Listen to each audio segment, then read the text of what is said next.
Hello everyone, मैं हूं अफजल और आप देख रहे हैं अफजल एलएलबी यूट्यूब चैनल। आज की इस वीडियो में हम बात करेंगे कि अगर कोई सामिलात की प्रॉपर्टी है या फिर अगर कोई पैतृक प्रॉपर्टी है तो उसका आप कैसे कानूनी बंटवारा करा सकते हैं और इसकी ज़रूरत क्यों है। अक्सर लोग क्या करते हैं कि जो भी उनके सामिलात की प्रॉपर्टी होती है उसका घरेलू बंटवारा कर लेते हैं और फिर उनमें लड़ाई झगड़ा शुरू होता है। कोई कहता है कि मुझे वो हिस्सा चाहिए, कोई कहता है कि मुझे वो हिस्सा चाहिए। किसी की शिकायत होती है कि उसने अच्छी ज़मीन ले ली या फिर अच्छी प्रॉपर्टी ले ली, मुझे ख़राब ज़मीन दे दी। या फिर अगर किसी हिस्सेदार की नीयत ख़राब है तो वो ये कोशिश करता है कि भाई उसका जो हिस्सा है उससे बहुत ज़्यादा ले ले, मतलब कि उसकी नीयत हमेशा कब्जा करने की होती है। या फिर अगर नीयत ही ख़राब है तो वो कुछ भी, मतलब कि हमेशा वो कुछ ना कुछ गड़बड़ करेगा। और बात यह है कि जो मान लीजिए कि अगर आपने जो भी घरेलू हिस्से किए हैं, ठीक है, और आज सब लोग सेटिस्फाई हैं, हो सकता है आने वाली पीढ़ी में कोई उससे सेटिस्फाई ना हो, ठीक है, और वो क्योंकि जगह साझे की है, गवर्नमेंट के रिकॉर्ड में तो है नहीं, ठीक है। तो क्या है कि फिर क्या होता है कि किसी की ज़मीन पे कोई दीवार, किसी ने दीवार लगा दी, किसी की ज़मीन है कोई इसमें घर बना रहा है। क्योंकि प्रॉपर्टी साझे की है ना, तो आप अगर थाने भी जाते हो तो आपको पहले ये साबित करना पड़ेगा कि ये प्रॉपर्टी आपकी है। आप ये साबित नहीं कर सकते क्योंकि प्रॉपर्टी वो सामिलात की है। तो बात आती है कि आप ये कहेंगे कि ये हमने घरेलू बंटवारा कर लिया था तो इसकी कोई वैल्यू है नहीं, ठीक है। आप घरेलू कितना भी बड़ा बंटवारा कर लें उसकी कोई वैल्यू नहीं है जब तक कि वो पूरा पक्के ना कर दिए जाएँ, ठीक है। उसका रिकॉर्ड जो है गवर्नमेंट के डॉक्यूमेंट्स में ना चढ़ता है, ठीक है। तो वो आप कैसे करेंगे? तो इसके लिए मैं आपको बता दूं कि अगर आपकी आबादी से रिलेटेड प्रॉपर्टी है, ठीक है, घर मकान प्लॉट वगैरह है, तो उसके लिए आप क्या करेंगे? उसके लिए ये है कि आप दीवानी से सिविल सूट डालेंगे। अगर आपकी एग्रीकल्चर से रिलेटेड प्रॉपर्टी है और आप उसका बंटवारा कराना चाहते हैं तो इसके लिए आपको एसडीएम कोर्ट में केस डालना पड़ेगा उत्तर प्रदेश राज्य संहिता की धारा 116 के तहत। ये स्पेशली सामिलात की प्रॉपर्टी, पैतृक प्रॉपर्टी जो भी एग्रीकल्चर से रिलेटेड है उसके बंटवारे के लिए है। इसमें क्या है कि जब इस तरह का आप केस डाल देंगे तो अगर मान लीजिए कि सारे हिस्सेदार राजी हैं और कानूनी बंटवारा कराना चाहते हैं तो उस संबंध में 1 साल से लेकर के 1.5 साल के अंदर आपकी जो भी प्रॉपर्टी है उसका कानूनी बंटवारा कर दिया जाएगा। लेकिन अगर कोई हिस्सेदार ऐसा है कि राजी नहीं है या फिर वो बातें बना रहा है या फिर कोर्ट में नहीं आ रहा है तो ऐसे मामले में थोड़ी सी देरी होती है, ठीक है। लेकिन अमूमन उस मामले में भी 1 से लेकर के 3 साल के अंदर आपकी प्रॉपर्टी का बंटवारा करा दिया जाता है। अगर वो राजी है तो ठीक है, नहीं राजी है तब भी उसका बंटवारा हो जाएगा, लेकिन उसमें थोड़ा सा टाइम लगता है। अब क्या है, जब आपका कानूनी बंटवारा हो जाएगा, जो भी आपके हिस्से में जितनी भी ज़मीन पड़ती है वो आपको मिल जाएगी। अब इसमें क्या है कि मान लीजिए कि अगर रोड पे है तो आपको रोड पे भी सबको मिलेगी और बैक साइड में भी सबको मिलेगी।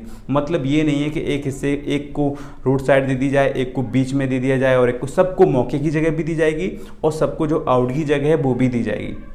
तो इस तरह से आप जो है अपनी एग्रीकल्चर से रिलेटेड प्रॉपर्टी का कानूनी बंटवारा करा सकते हैं। अगर कोई हिस्सेदार प्रॉपर्टी का कानूनी बंटवारा हो जाने के बावजूद अगर उससे सहमत नहीं है या फिर उसको नहीं मानता है या फिर अगर उसकी नीयत ख़राब है और वो अपना हिस्सा छोड़ करके किसी दूसरे के हिस्से में जाकर के नींव वगैरह लगाने की कोशिश करता है या फिर जो कुराबंदी हुई है, जो बंटवारा हुआ है, उनको निशानों को मेटने की कोशिश करता है तो उस पर आईपीसी की धारा 434 और 427 के तहत मुकदमा दर्ज कराया जा सकता है और इसमें उसे अधिकतम 1 वर्ष तक की सज़ा का प्रावधान है।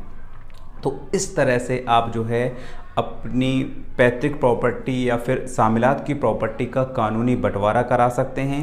यहाँ पर मैं एक बात और बता दूँ, चाहे आपकी प्रॉपर्टी एग्रीकल्चर से रिलेटेड हो, चाहे आपकी प्रॉपर्टी जो है आबादी घर मकान से रिलेटेड हो, ये जो भी प्रॉपर्टी है, अगर आबादी की प्रॉपर्टी या फिर घर मकान से रिलेटेड प्रॉपर्टी है तो उसके लिए आपको दीवानी में सिविल सूट डालना पड़ेगा। इसके लिए आपको कोर्ट जाना पड़ेगा, वकील की मदद से सिविल सूट डालना पड़ेगा।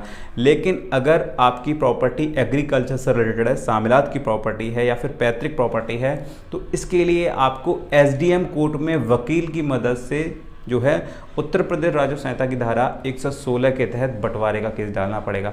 इस तरह के जब केस चलते हैं तो अमूमन इसमें अगर सब लोग राज़ी हैं, सारे लोग आपस में रजामंद होकर के जो कानूनी बंटवारा कराना चाहते हैं तो अमूमन इसमें एक साल या 1.5 साल के अंदर जो है आपका कानूनी बंटवारा कर दिया जाता है, अगर सारे हिस्सेदार राज़ी हैं तो। लेकिन अगर राज़ी नहीं हैं तब भी वो बंटवारा तब भी नहीं रोक सकते।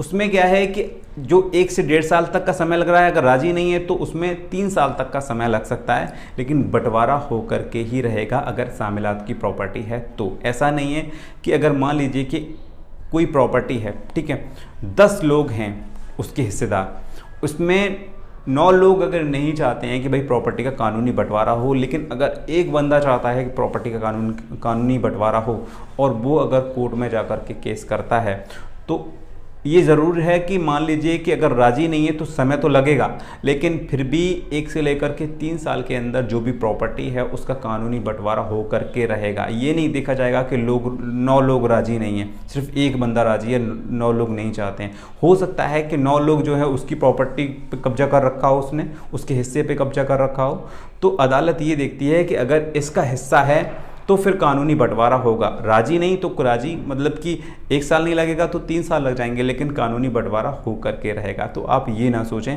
कि भाई मैं अकेला राजी हूँ और कोई राजी नहीं है तो बंटवारा होगा या नहीं होगा, तब भी होगा।